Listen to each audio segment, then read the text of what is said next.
वाळूज महानगरातील पत्रकारांच्या गुणवत्ता विद्यार्थ्यांचा सत्कार एमआयडीसी वाळूज पोलीस ठाण्यात करण्यात आलाय।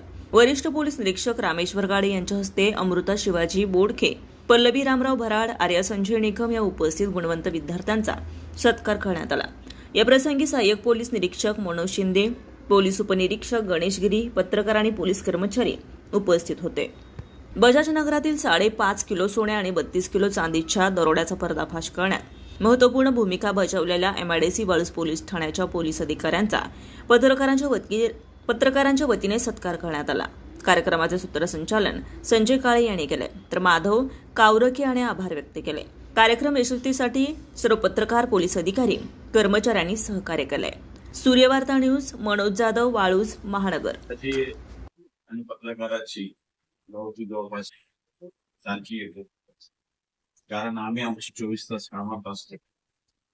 तसं त्यांचे वडील पत्रकार त्यांना वेळ देता येईल, तुम्हाला ते वेळ देऊ शकत नाही, 24 तास बाहेर असतात, संगणती बाहेर असतात, त्याच्यामुळे मुलाकडे दुर्लक्ष होते।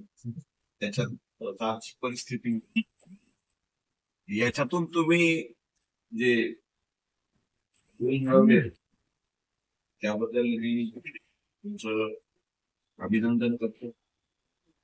ज्यावेळेस तुम्ही चांगल्या मार्काने पास होता, गुण मिळवता, तर इंजिनियर होणार, त्यावेळेस तुमच्या वडिलाला त्यांनी जे काही मेहनत केली त्याचं त्यांना खूप सर्वच आई वडील आपल्या मुलासाठी, मुलीसाठी करत असतात।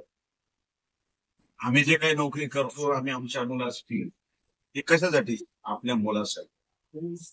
आणि मुलं ज्यावेळेस तुमच्यासाठी जे मुलं असतात आणि या क्षेत्रात गुणवंत विद्यार्थ्यांना लागतात, त्यावेळेस खरंच अभिमान त्या आई-वडिलांना असतो। असाच तुम्ही या पुढेही त्यांचा मान, सन्मान आणि अभिमान केला पाहिजे। तुम्हाला काही नसलं तरी आई वडील बऱ्याच ठिकाणं अडीअडचणी किंवा मुलाला शिकवायचं, परंतु त्या मुलाला त्याची भान असलं पाहिजे, जाणीव।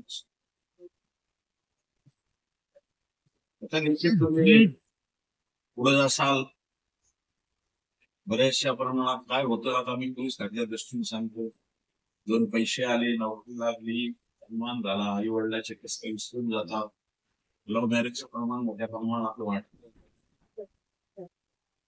त्याबद्दल माझं मत आहे की या गोष्टी तुम्ही आज तुमचं वय नाही, पण ज्यावेळेस तुम्ही वयात एखाद्या गोष्टी करायला लागतात, त्यावेळेस प्रथम आपल्या आई वडिलांचा सल्ला घ्या, आई वडिलांची मदत घ्या, त्याच्यानंतरच पुढचं पाऊल काय असते। वय असते, या वयात माणूस भरकटतो, एकदा भरकटला आयुष्यातून संपून जातो।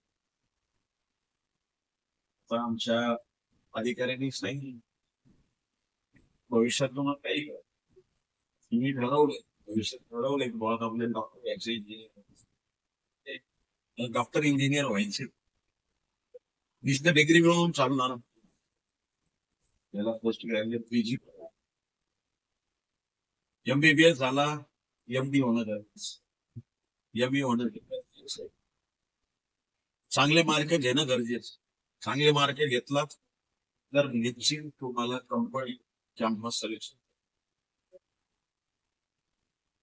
मग कॅम्पस सिलेक्शन झाले पेमेंट मिळणार, त्यामुळं तुम्हाला कपडे कडक असले, जे पैसा नाही ते समाजासाठी घालला लागतं, दाखवण्यासाठी, परंतु कमवायसाठी याचा निश्चित तुम्ही याच्यातून तुम्ही निश्चित भाग घ्यायचा असं मला वाटतं।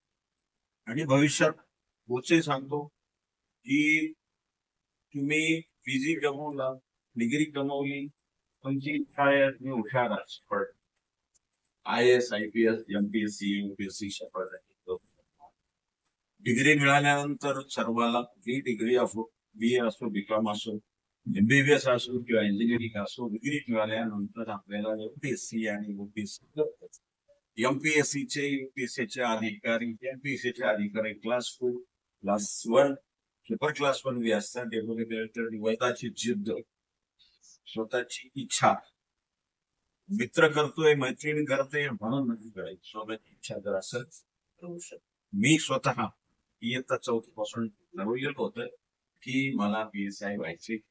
नंतर PI नास्को अधिकारी. ज्यावेळेस तुम्ही लागता त्यावेळेस क्लास PSI म्हणून क्लास 2 अधिकारी म्हणता. हा आमच्या डिपार्टमेंटला सांगतो. बाकी इतर डिपार्टमेंटला PMPS क्लास 2 अधिकारी लागलेला होता, क्लास 1 अधिकारी लागला. तर 100% तुम्हाला जर प्रशासकीय सेवेमध्ये यायचं असेल तर UPSC करावी. नसेल तुमचं करिअर बनवायचं असेल तर MBBS MD त्याच्यानंतर ME करून तुम्ही त्याच्यात